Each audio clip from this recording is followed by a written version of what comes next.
سے جانے والوں کا غم ہونا فطری ہے. دنیا سے جانے کا غم ہونا فطری امر ہے. حضرت حسین رضی اللہ تعالیٰ عنہ کی شہادت پر میں کہتا ہوں کہ ہر مسلمان کو، ہر مرد کو، ہر عورت کو، ہر مسلمان مومن کا دل اس شہادت کے واقعے سے رنجیدہ، غمگین، افسردہ ہونا چاہیے. غم ہونا چاہیے. حضرت حسین رضی اللہ تعالیٰ عنہ کی محبت لکھ لیجئے، محبت ایمان کا حصہ ہے. حضرت حسین رضی اللہ تعالیٰ عنہ کی محبت ایمان کا حصہ ہے. وہ آدمی جو حضرت حسین رضی اللہ تعالیٰ عنہ سے محبت نہ کرے، دشمنی کرے، وہ سچا مومن ہو ہی نہیں سکتا. حضرت حسین رضی اللہ تعالیٰ عنہ کے مقام اور آپ کا مرتبہ کہ جن کے بارے میں ہمارے نبی حضرت محمد صلی اللہ علیہ وسلم نے فرمایا کہ حضرت حسن و حسین یہ جنتیوں کے نوجوانوں کے سردار ہیں. سیدہ شباب اہل الجنہ، جنت والوں میں ان کے نوجوانوں کے سردار ہیں حضرت حسن اور حسین. اللہ کے نبی علیہ السلام حضرت حسین رضی اللہ تعالیٰ عنہ سے بے انتہا محبت کرتے تھے. حضرت حسین رضی اللہ تعالیٰ عنہ کی شہادت سے دل غمگین ہونا ایک فطری امر ہے. لیکن شہادت صرف حضرت حسین رضی اللہ تعالیٰ عنہ کی نہیں ہوئی. شہادت تو حضرت عمر رضی اللہ تعالیٰ عنہ کی بھی ہوئی ہے، وہ بھی مصلی پر. شہادت تو حضرت عثمان غنی رضی اللہ تعالیٰ عنہ کی ہوئی ہے، وہ بھی قرآن پڑھتے ہوئے. شہادت تو حضرت علی رضی اللہ تعالیٰ عنہ کی بھی ہوئی ہے، وہ بھی فجر کی نماز کو آتے ہوئے. شہادت تو حضرت حمزہ رضی اللہ تعالیٰ عنہ کی بھی ہوئی ہے کہ جن کے جسم کے ٹکڑے ٹکڑے کیے گئے، جن کا کلیجہ نکال کر کچا چبایا گیا، جن کے بدن کی بوٹیوں کو رسی میں ڈال کر کباب کی طرح لٹکایا گیا. شہادت تو انبیاء کی ہوئی ہے، اولیاء کی ہوئی ہے.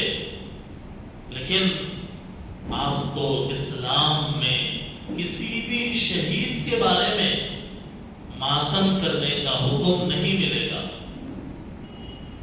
کسی بھی شہید کے بارے میں ماتم کرنے، چہرہ پیٹنے، سینہ پیٹنے کا حکم نہیں ملے گا.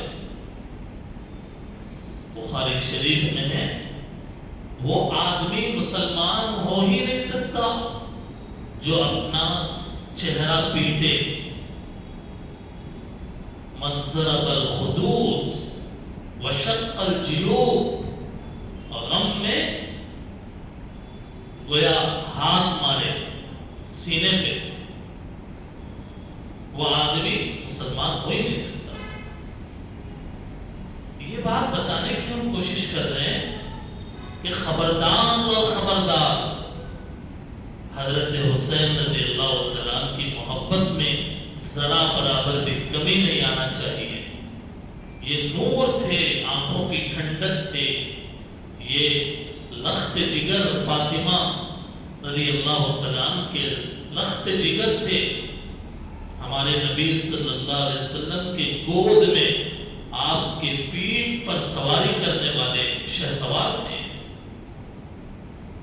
ان کی محبت میں کبھی برداشت نہیں، ان کی شان میں گستاخی گوارا نہیں۔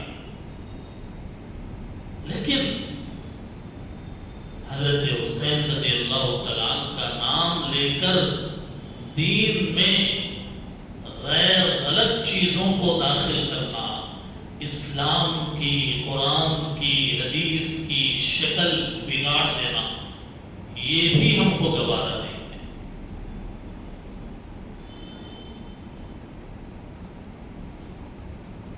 اس لیے شہیدوں کے بارے میں قرآن میں ہے، اعوذ باللہ من الشیطان الرجیم وَلَا تَقُولُوا لِمَن يُقْتَلُ فِي سَبِيلِ اللَّهِ أَمْوَاتٌ بَلْ أَحْيَاءٌ وَلَٰكِن لَّا تَشْعُرُونَ۔ اللہ کے راستے میں جو لوگ قتل کیے گئے ان کو مردہ مت کہو، بلکہ وہ تو زندہ ہیں، لیکن تم سمجھتے نہیں ہو۔ قرآن کریم میں پارے 4 میں ہے، وَلَا تَحْسَبَنَّ الَّذِينَ قُتِلُوا فِي سَبِيلِ اللَّهِ أَمْوَاتًا بَلْ أَحْيَاءٌ عِندَ رَبِّهِمْ يُرْزَقُونَ۔ وہ لوگ کہ جو اللہ کے راستے میں قتل کیے گئے، تم انہیں مردہ گمان مت کرو، بلکہ وہ تو زندہ ہیں اور اپنے پروردگار کے پاس انہیں روزی مل رہی ہے۔ شہادت سعادت ہے، شہادت سعادت ہے، قسمت کی بات ہے۔ اس لیے پہلے اپنے دل میں یہ بات بٹھائیں کہ حضرت حسین رضی اللہ تعالیٰ عنہ سے 100% محبت ہونی چاہیے۔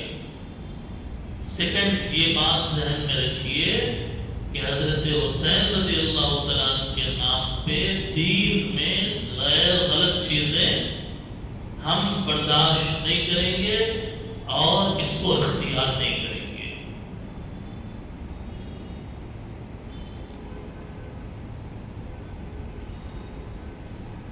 ویسے بھی اگر مان بھی لیا جائے کہ غم کرنا چاہیے، غم منانا چاہیے، شریعت میں غم منانے کی ایک حد ہے، ایک طریقہ ہے، ایک پروسیس ہے۔ کسی بھی آدمی کے کسی قریبی رشتہ دار کا انتقال ہوا، کسی عزیز کا انتقال ہوا، تو شریعت کا حکم ہے کہ 3 دن تک غم کرو، کر سکتے ہو۔ 3 دن تک قریبی رشتہ دار کا غم اپنے اوپر تم طاری کر سکتے ہو۔ 3 دن کے بعد بھی غم کرنا شریعت اس کی اجازت نہیں دیتی۔ ہاں، وہ عورت جس کے شوہر کا انتقال ہوا، اس کے لیے، چونکہ ایک عورت کے لیے اس کا شوہر ہی دنیا کے اسباب کی زندگی میں بہت کچھ ہوتا ہے۔ اللہ کے بعد شوہر ایک عورت کا ظاہری اسباب کے طور پہ بڑا سہارا ہوتا ہے۔ اس لیے شریعت نے کہا کہ اگر کسی عورت کے شوہر کا انتقال ہوا تو اس کو 4 مہینے 10 دن سوگ کرنے کی اجازت ہے، غم کرنے کی اجازت ہے۔ 4 مہینے 10 دن قرآن میں ہے، وَالَّذِينَ يُتَوَفَّوْنَ مِنكُمْ وَيَذَرُونَ أَزْوَاجًا يَتَرَبَّصْنَ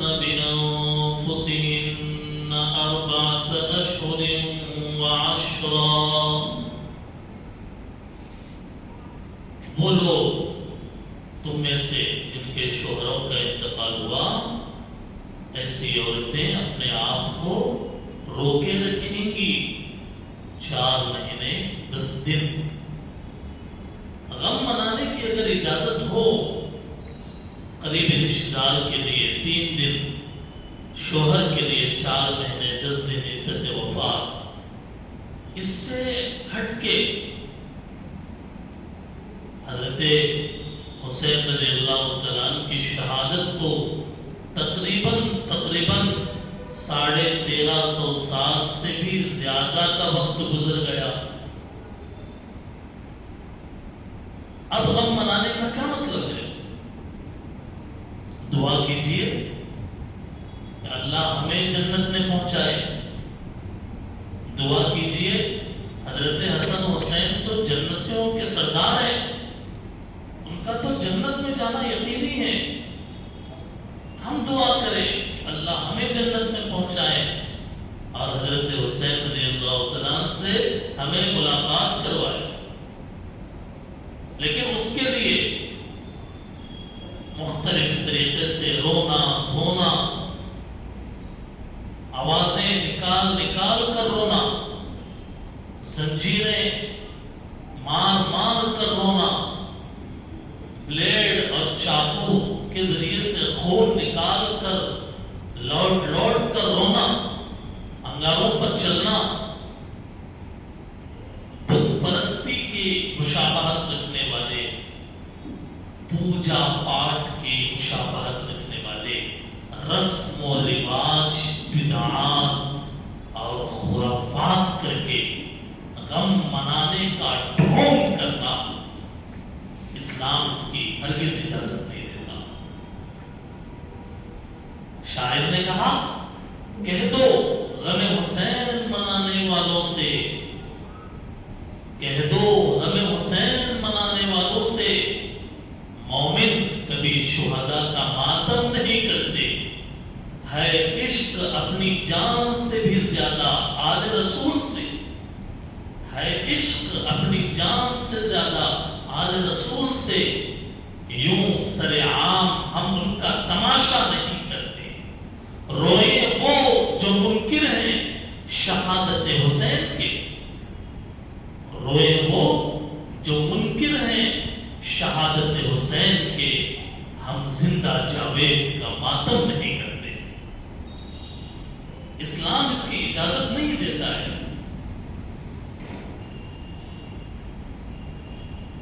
بہت سارے خاندان کے رسم و رواج کہیے یا بے دینی کی آندھی کہیے، محرم کا مہینہ آ رہا ہے تو شادی نہیں کرنا، کہاں لکھا ہے محرم کے مہینے میں شادی نہیں کرنا؟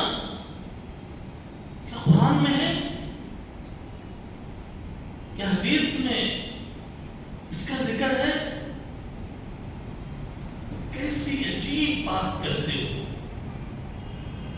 روایات تو یہ بتاتی ہیں کہ حضرت خدیجہ رضی اللہ تعالیٰ عنہ سے ہمارے نبی صلی اللہ علیہ وسلم کا نکاح محرم کے مہینے میں ہوا۔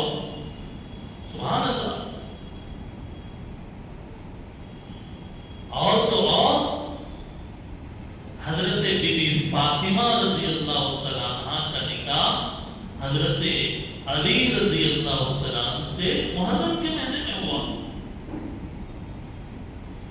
کیسی عجیب بات کرتے ہو۔ محرم کا مہینے سے پہلے ڈیٹ لگاؤ، محرم کے مہینے میں شادی نہیں کرنا۔ محرم کا مہینہ شروع ہو گیا، اب روٹی نہیں بنانا گھر میں۔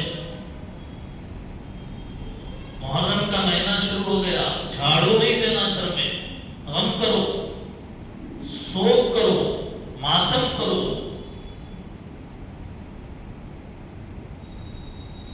حالانکہ اس کا کوئی ثبوت دور دور تک نہ قرآن میں ہے نہ حدیث کے اندر اس کا کوئی ذکر موجود ہے۔ اس لیے یہ بات اچھی طرح سمجھ لیجئے، محرم کا مہینہ احترام کا مہینہ ہے، برکت کا ہے، مقدس ہے، محترم ہے، معزز ہے۔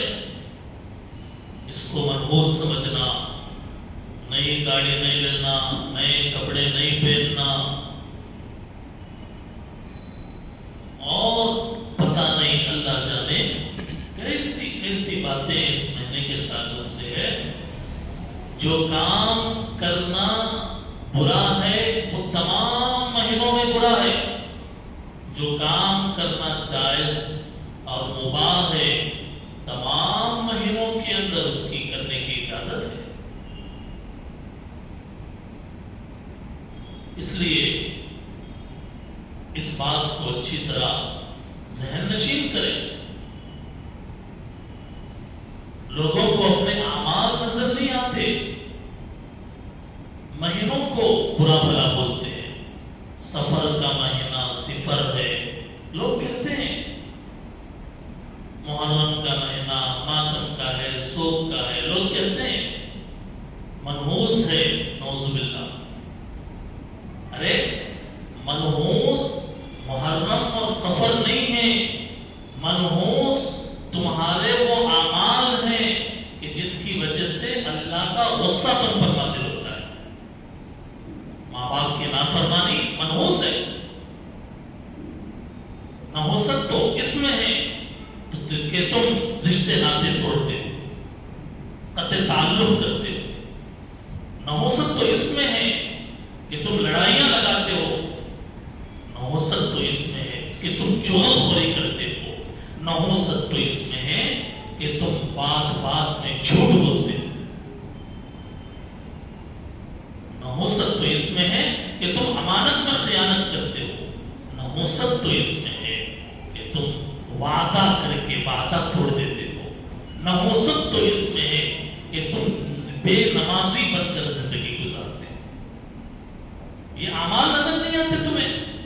یہ بے نمازی پنا، یہ جھوٹ اور دروغ گوئی، یہ چغل خوری اور یہ غیبتیں، یہ دنیا جہاں کے گناہ کے کام، اس کی وجہ سے اللہ کی رحمت دور ہوتی چلی جاتی ہے۔ نحوست تو اس میں ہے، مہینوں میں کوئی نحوست نہیں۔ اس لیے نحوست کو اگر دور کرنا ہے تو تم دور کرو والدین کی فرما برداری کر کے۔ رمضان سے بڑا بھی کوئی مہینہ ہے؟ اللہ کے نبی منبر پر قدم رکھ کر آمین بول رہے ہیں۔ صحابہ نے پوچھا تو کہا میں نے جبرائیل کی بددعا پر آمین کہا کہ جس کے بوڑھے والدین زندہ ہوں اور وہ ان کی خدمت کر کے اپنے آپ کو جنت کا مستحق نہیں بنا لیا، میں نے اس ہلاکت کی دعا پر آمین کہا۔ رمضان کے مہینے میں والدین کے نافرمان پر بددعا کرنے والی ذات دنیا کی سب سے بڑی ہستی اس پر آمین کہہ رہی ہے۔ نحوست اس میں ہے۔ آج صبح اور شام والدین کی نافرمانی کرتے ہو، لوگ کرتے ہیں، ہم آپ کو نہیں بول رہے، معاشرے کی حالت بتا رہے ہیں۔ صبح و شام بات بات میں والدین کو جھڑکتے ہو، تیز آنکھوں سے دیکھتے ہو، ان کو جواب دیتے ہو، باپ کو جواب۔ نوجوان بچے اور بچیاں اپنے ماں باپ کو اپنی نعوذ باللہ نوکرانی کی طرح کا رویہ اختیار کر رہی ہیں، قیامت کے قریب ہونے کی علامت ہے۔ موبائل سے محبت، موبائل کے ایپس سے محبت، موبائل کے گیموں سے محبت، اولاد تو ہے، ماں باپ سے محبت نہیں، ماں باپ کے خدمت سے محبت نہیں۔ بات دوسری طرف جا رہی ہے، بات یہ کہنے کی کوشش کر رہے ہیں مہینے کو منحوس سمجھنا چھوڑ دیں، اپنے اعمال کی فکر کریں، جھوٹ کو چھوڑے، غیبت کو چھوڑے، چغلی کو چھوڑے۔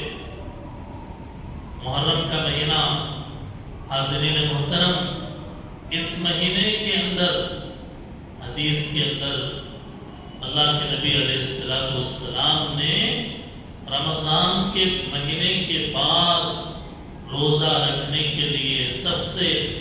افضل وقت کوئی اگر بتایا ہے تو وہ یہ مہینہ ہے محرم کا، کہ محرم کے مہینے میں روزہ رکھنا افضل ہے۔ نفلی روزے رکھیں، رمضان میں جو روزے قضا ہو گئے، رمضان میں جو روزے چھوٹ گئے شریعت کے اجازت دینے کی وجہ سے، ان کی قضا نہیں کی، محرم کے مہینے میں روزہ رکھیے، قضا کیجیے ان روزوں کی۔ پیر کے دن، جمعرات کے دن روزہ رکھنا سنت ہے، ہمارے نبی روزہ رکھتے تھے۔ محرم کے مہینے میں بلکہ ہر مہینے میں پیر اور جمعرات کے دن روزہ رکھنے کا ماحول بنائیں۔ ہر مہینے کے 3 روزے ایام 20 کے کہلاتے ہیں، 13، 14، 15 چاند کی تاریخ کے اعتبار سے، وہ 3 روزے رکھنے کی اہتمام کریں۔ اللہ کے نبی علیہ السلام نے فرمایا رمضان کے بعد اگر کسی مہینے کے اندر روزہ رکھنے کے لیے افضل ٹائم اگر کوئی ہے تو محرم ہے۔ اس لیے محرم کے مہینے میں کرنے کے کاموں میں یہ کام ہے۔ اب تک کیا کیا نہیں کرنا بتائے، معاشرے کے حالات کے تناظر میں کیا کیا نہیں کرنا، کیا کیا نہیں سمجھنا، محرم کے مہینے کے بارے میں کیا فیل کرنا، یہ بات بتائے۔ اب یہ بتا رہے ہیں محرم کے مہینے میں روزے رکھا کریں کثرت سے، خاص کر رمضان کے روزے فرض ہونے سے پہلے 10 محرم کا جو روزہ ہے وہ فرض تھا۔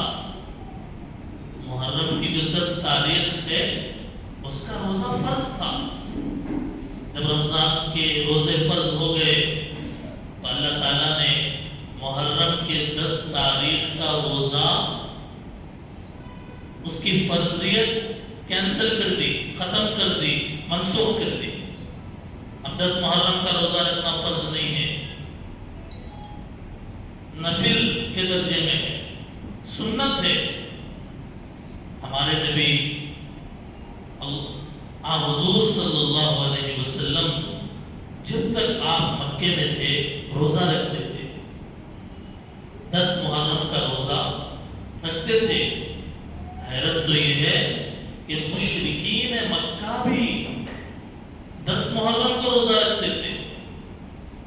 اللہ کے نبی ہجرت کر کے مدینہ منورہ تشریف لائے تو مدینہ آنے کے بعد حضور کو بتایا گیا کہ حضور 10 محرم کا روزہ تو یہودی بھی رکھ رہے ہیں، 10 محرم کا روزہ تو یہودی بھی رکھ رہے ہیں۔ اللہ کے نبی نے پوچھا کیوں رکھ رہے ہیں؟ وہ بتایا گیا کہ یہودیوں کے جو نبی ہیں، جو ہمارے بھی نبی ہیں، حضرت موسیٰ علیہ السلام، یہودی جس نبی کو مانتے ہیں ان کا نام موسیٰ علیہ السلام ہے، اور ہمارا بھی ایمان ہے آدم علیہ السلام سے لے کر عیسیٰ علیہ السلام تک جتنے پیغمبر آئے سب پر ہمارا ایمان ہے، لیکن اتباع حضور صلی اللہ علیہ وسلم کی ہم کرتے ہیں۔ یہودیوں نے کہا 10 محرم کے دن اللہ تعالیٰ نے حضرت موسیٰ علیہ السلام کو فرعون سے نجات دیا۔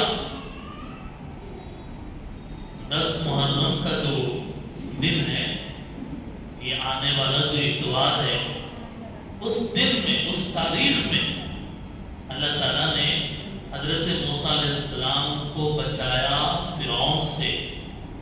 فرعون کو پانی میں ڈبویا، دریا میں غرق کر دیا۔ اسی دن غرق کر دیا۔ اس لیے ہم شکرانے میں اللہ تعالیٰ کا شکر ادا کرنے کے لیے ہم روزہ رکھتے ہیں؟ یہودیوں نے کہا۔ اللہ کے نبی نے کیا کہا معلوم؟ اللہ کے نبی علیہ السلام نے کہا کہ اگر میں آئندہ سال زندہ رہا 10 محرم کے ساتھ ایک دن پہلے یا ایک دن بعد کا 2 روزے رکھوں گا تاکہ یہودیوں کی مخالفت ہو، یہودیوں کی مشابہت نہ ہو۔ مسند احمد میں ہے اللہ کے نبی نے کہا صوموا یوم عاشوراء، روزہ رکھو عاشوراء کے دن۔ عاشوراء 10 محرم کے دن کو کہتے ہیں۔ وخالف الیہود، اور یہود کی مخالفت کرو۔ وصوموا قبلہ یوم او بعدہ یوم، تم روزہ رکھو 10 محرم سے ایک دن پہلے کا یا ایک دن بعد کا۔ اللہ کے نبی علیہ السلام نے یہ بات ارشاد فرمائی۔ اس سے پتہ چلا کہ روزے 2 رکھنا چاہیے۔ 10 محرم سے 10 محرم کو تو رکھنا ہی ہے، وہ اصل ہے۔ اس سے ایک دن پہلے سہولت ہو تو پہلے، اگر سہولت ہو تو بعد میں 2 روزے رکھنا ہے، 9 محرم 10 محرم، یا 10 محرم 11 محرم۔ اور آج کے ابھی 7 محرم ہے، 9 محرم ہفتے کو ہے، 10 محرم اتوار کو ہے، تو ہفتہ اتوار 2 دن روزہ رکھ سکتے ہیں آپ، یا اتوار اور پیر 2 دن روزہ رکھ سکتے ہیں آپ۔ بعض علماء نے ایک دن روزہ رکھنے کی بھی گنجائش نکالی ہے کہ یہودیوں کا کیلنڈر بدل گیا یا یہودی آج کل روزہ نہیں رکھتے، لیکن احتیاط اس میں ہے۔ پوری دنیا کے یہودیوں کے بارے میں، ہر یہودی کے بارے میں ہم کو نہیں معلوم، ہو سکتا ہے کہ کوئی یہودی 10 محرم کو بھی روزہ رکھتا ہو۔ بہتر یہ ہے کہ ایک دن روزہ رکھنے کے بجائے 2 دن روزہ رکھ لیا کریں۔ احتیاط اسی میں ہے۔ نہیں ہو سکتا 2 دن، ایک دن رکھنا ہے، رکھنا ناجائز یا حرام ہے کیا؟ نہیں، ناجائز حرام نہیں ہے۔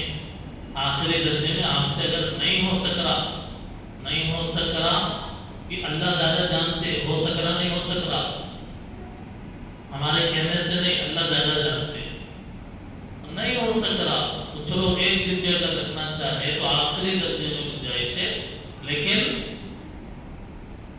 2 روزے رکھنے کا اہتمام کرنا چاہیے۔ یہ بات اس لیے عرض کی جا رہی ہے تاکہ پتہ چلے کہ روزہ کب رکھنا ہے۔ میں نے کہا کہ ہر پیر اور جمعرات کو، ایام 20 کو روزے رکھنے کا اہتمام کرے، اور خاص کر ابھی محرم آ رہا ہے تو محرم 10 محرم کو روزے رکھنا ہے۔ 10 محرم کے دن روزہ رکھے تو دن کے ٹائم پہ 10-11 بجے کے ٹائم پہ سبیلے لگا کر پانی پلانا۔ بھئی روزے سے ہیں تو پانی دن میں کیسے پی سکتے ہیں آپ؟ پتہ چلا کہ یہ سبیلے وغیرہ لگانا شریعت کا کوئی حکم نہیں ہے۔ اس لیے اب یہ جو دو دن ہیں، اس میں سحری کا جو ٹائم ہے 4:07 پر سحری ختم کر دیں۔ صبح 4:07 پہ سحری ختم کر دیں، اور 6:53 پہ 6:53 پر افطار کر لیں۔ دونوں دن، ہفتہ اتوار کو رکھیں یا اتوار پیر کو رکھیں، سحری ختم کرنے کا ٹائم 4:07، افطار کرنے کا ٹائم 6:53۔ یہ محرم کے روزے کے تعلق سے ثواب کیا ہے؟ ثواب یہ ہے کہ جو محرم میں روزہ رکھے گا اللہ تعالیٰ گزشتہ 1 سال کے گناہ معاف فرمائیں گے، گناہ صغیرہ۔ 1 سال کے گناہ معاف ہو رہے ہیں ایک روزہ رکھنے میں، آفر ہے یا نہیں؟ کسی جگہ کپڑوں کی سیل لگی ہوئی ہے، آفر میں چل رہا ہے مسئلہ کہ ایسی بھیڑ بھاڑ ہوتی ہے، آفر ختم ہو جائے گا، چلو کپڑے کی شاپنگ کر لیں گے۔ ایک دن روزہ رکھنے کا جو ثواب ہے، 1 سال کے گناہ معاف ہو رہے ہیں، اتنا بڑا آفر ہے، تو روزہ رکھنا چاہیے یا نہیں رکھنا چاہیے؟ رکھنا چاہیے۔ آخری بات میں عرض کر کے اپنی بات مکمل کرتا ہوں کہ حدیث شریف میں، بعض احادیث میں عاشورہ کے دن اپنے اہل و عیال پر وسعت کرنے کے بارے میں حدیث میں آیا ہے۔ حدیث میں آیا ہے، اس کا خلاصہ یہ ہے کہ جو آدمی 10 محرم عاشورہ کے دن روزہ اپنے اہل و عیال پر کشادگی کرے گا، خرچ کرے گا، اپنے گھر والوں پہ گھر میں خرچ کرے گا، اللہ تعالیٰ سال بھر اس پر کشادگی فرمائیں گے۔ بعض محدثین نے اس نوعیت کی احادیث پر کلام بھی کیا ہے، لیکن دیگر نے اس پر عمل کرنے کی اجازت دی ہے۔ گھر والوں پہ کشادگی کرنے کا مطلب، گھر والوں پہ کشادگی کرنے کا مطلب ان کے اوپر ہاتھ فری کرنا، خرچے میں خرچہ کرنا، ان کو گفٹ دے کے ہو یا کپڑے دلا کے ہوں یا کھلا کے ہوں، پلا کے ہوں، کشادگی کرنا۔ تو اس کا یہ حکم بھی نہیں ہے کہ 10 محرم کے دن یہ بولا جا رہا ہے کہ کھچڑی بنا کے کھاؤ، کھچڑا بناؤ، نہیں، کوئی خاص ڈش نہیں ہے۔ حدیث کے اندر کھاؤ اور پیو بھی نہیں آیا، حدیث کے اندر آیا کہ جو اپنے اہل و عیال پر کشادگی کرے، اپنے اہل و عیال پر کشادگی کرے، اللہ تعالیٰ سال بھر اس پر کشادگی فرمائیں گے۔ تو اس لیے کوئی خاص ڈش بنانا، جی کھچڑا، کھیر، پوریاں وغیرہ وغیرہ، اس کا کوئی شرعی ثبوت نہیں۔ آپ اپنے من چاہی، من پسند چیزیں بنا سکتے ہیں، کھا سکتے ہیں، لیکن کسی چیز کو دین کا حصہ سمجھنا اور کسی چیز کے بارے میں گمان کرنا کہ یہ بنانا ضروری ہے، یہ غلط ہے۔ تو یہ چند باتیں محرم الحرام کے مہینے کے تعلق سے عرض کی گئی ہیں۔ ماہ محرم کی فضیلت بھی آپ کے سامنے بیان کی گئی، عاشورے کے روزے کے بارے میں بھی آپ کو بتایا گیا۔ یہودیوں کی مشابہت اختیار نہ کریں، شہادت سعادت کی چیز ہے۔ محرم ماتم کا مہینہ نہیں ہے، محرم میں شادی بیاہ کرنا اس کی گنجائش ہے۔ 10 محرم کے دن گھر والوں پہ کشادگی کرنے کا شریعت میں حکم ہے۔ محرم کی تاریخی حقیقت 10 محرم کی یہ ہے کہ 10 محرم کے دن اللہ تعالیٰ نے حضرت موسیٰ علیہ السلام کو فرعون سے نجات دلایا۔ تو اس لیے محرم کی فضیلت ہے، محرم کی اہمیت ہے کہ قرآن کے ذریعے سے ہمیں اس کا ثبوت ملتا ہے۔ دعا فرمائیں کہ اللہ تعالیٰ ہم سب کو ان باتوں کو سمجھنے کی توفیق عطا فرمائیں، عمل کرنا آسان فرمائیں، معاشرے میں جو بدعات ہیں، خرافات ہیں، رسم و رواج ہیں اور جو دیگر چیزیں ہیں جو اس دن میں کیے جاتے ہیں، اللہ تعالیٰ اس سے ہمیں